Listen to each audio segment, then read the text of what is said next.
too. I love being a Badger. I love this campus. I love the university. And like she said, I was in the marching band. I played the trumpet, which means a few things. I have played on Wisconsin 1,000 times more than any of you ever will. And the most likely surgery I will need is a knee replacement because marching is a little bit hard on the body. And like she said, also, one of my favorite questions to ask students is what their favorite spot on campus is. My Bible study knows that because I asked every single one of them. But my favorite spot, the Morning Union Terrace, is probably a lot of people's. Many obvious reasons. It's on the water. They have outdoor concerts, fun, colorful chairs. But for me, one of the reasons that it's my favorite place is because that is where I met my boyfriend, Aaron.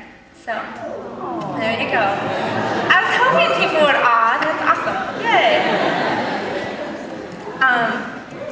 So yeah, I've actually been on staff for 4 years, but last year I moved to Madison in August. I spent last year on stint, which is basically an international internship with Cru.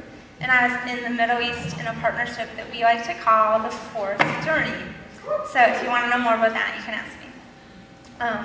But one interesting thing about being overseas is that in adjusting to life and figuring out how to function in a new culture, you kind of end up with a lot of stories of just mistakes or screw-ups that you make in trying to figure it out. So I'm going to tell you a few of our team's just kind of major mistakes, or maybe minor, but so we lived in a city of 2 million people. So we use public transportation to go everywhere. So that either means using the bus or the metro. Buses are often the most direct form of public transportation, but prone to being crowded. So one Saturday morning, I was jumping on the bus to go to a meeting at Starbucks. I lived in the Middle East, but yes, my city had 5 Starbucks. And I jump on to swipe my card, pay for my ride, and I realized instantly, yikes, like this is a really packed bus. Which is a problem when you're in a culture where you don't speak the language, because in order to get off the bus, you would either have to be in, keep stationed at the front of the bus, and then somehow be able to tell the driver you need to get off. Well, I don't speak the language, so I can't tell the driver to open the door for me from the front. So my option is to move myself to the back of the bus as quickly as possible because I'm going to be on this bus for a pretty short time. So I'm moving back as quickly as I can, and the buttons that you push to get off the bus, they're also in the back. And so I'm trying to get back there, I see my stop come, and I'm like middle of the bus. So there's like no hope for me to get off this bus at my stop. So I'm like, okay, I'll just be late for my meeting, it's not the end of the world, I'll just try and get off at the next stop. So same process, moving my way back. I see somebody press the button, so I'm like, awesome, the door's gonna open, I'll be able to get off. Well, the door opens, she gets off. I think it's crowded, so the driver just didn't see that there was more people trying to get off.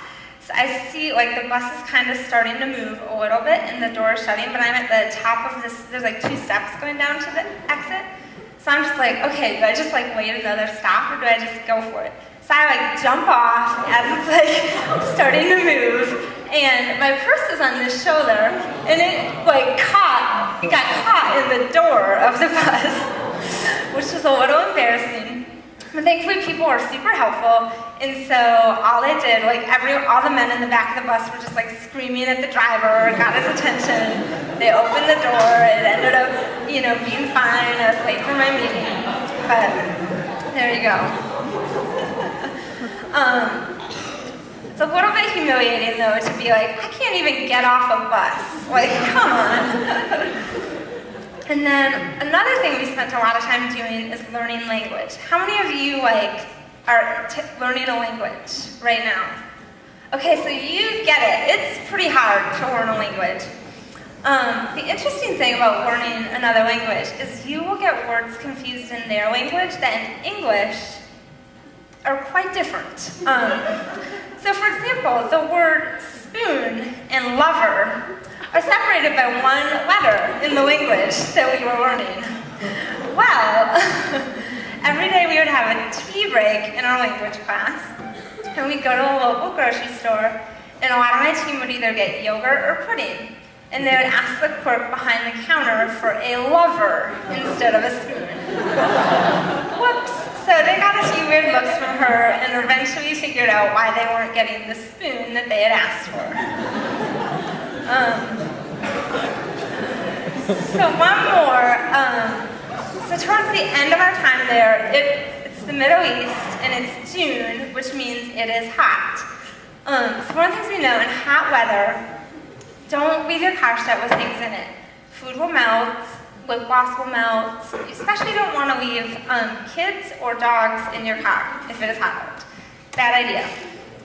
Okay, wow, one of my teammates is going to a market outside of his house, and he notices that there's a kid sitting in a car, and it's a really hot day out, so he's a little bit concerned, like, I don't know what I should do. So he's just kind of like observing the scene, trying to see if he sees anybody he knows, like are the parents close by, is someone near that's going to be able to help the situation. And he really can't find anyone. So what he does, in his words, he waited 3 minutes. So he decides something needs to be done. So he opens the car door to grab out the little, like the kid in the front seat is like kind of a baby, like a younger kid. So he opens the car door, he's trying to be helpful, he opens the car door to help this young kid. And at this time realizes for the first time that there's actually like a 3 or 4-year-old sitting in the back seat as well. So the kid in the back seat starts screaming, of course, which prompts the kid in the front seat to start crying. So you have a screaming kid, a crying kid. And my teammate's freaking out because he's like, I was just trying to be helpful. And at this point, the mom comes out of a store nearby with the store owner. So they're not happy at all because from their perspective, he's like trying to steal a kid. And so he's trying to communicate in the little language we have, look, like I'm not trying to steal a kid, like I'm just trying to help you out. Like it's really not wise of you to like leave your kid in a car on a hot day. But the language barrier was a little bit too much to overcome, so he couldn't quite get this story out, or like he couldn't quite communicate it. So he just, eventually he just like gives up, sulks away, and takes one of his friends that does speak better language to go back to the store owner to like kind of explain later on, like, look, I wasn't trying to steal a kid. So in the end, it worked out okay. But maybe if you don't know how to communicate to somebody in their language, you're going to take their kid out of the car. Just maybe don't try it. I don't know. Maybe you can learn that here. Yeah, so there you have it. Go overseas, and you too can have lots of crazy cultural wonders, mistakes, stories like this. In fact, I bet if we opened up the room right now for story time, you know, we could spend a good deal of time hearing some pretty funny stories of your cultural wonders or just, you know, mistakes that you've made. But I think, you know, there's also a whole different level of mistakes that we make, right? Like, some mistakes actually aren't funny. Some mistakes affect your life, they affect your relationships, they affect your future. And these are the kind of mistakes nobody's proud about. Nobody's telling stories about this kind of mistake. So, you know, maybe you were the star student in high school, and now at Madison, it's really hard to get good grades. You know, maybe you're close to failing in one of your classes. Yeah, maybe you came here with some friends from high school, and, you know, there's been some relational tension with them, and maybe some of those relationships are strained, or, you know, you're having a difficult time in some of those friendships. Yeah, maybe, you know, you come here and you knew it was a party school, but you thought, oh, I'll be fine, you know, and now you're a couple weeks in or like a month into the semester, and you're finding it's not as easy as you thought to stay away from the party scene here.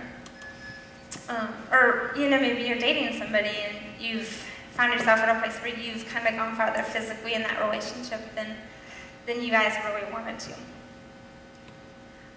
Yeah, so here you are, right? Now you've screwed up, you've made a mistake. And so I think the question is kind of now what? Like, what do you do? You might wonder, like, can I still take this to God? Could I still be acceptable to Him? Can He use me? Like, can He, you know, continue to use me on this campus? It's kind of like, just where do you go from there when you're in that place? And so, believe it or not, the Bible actually has a lot of stories of people who screwed up.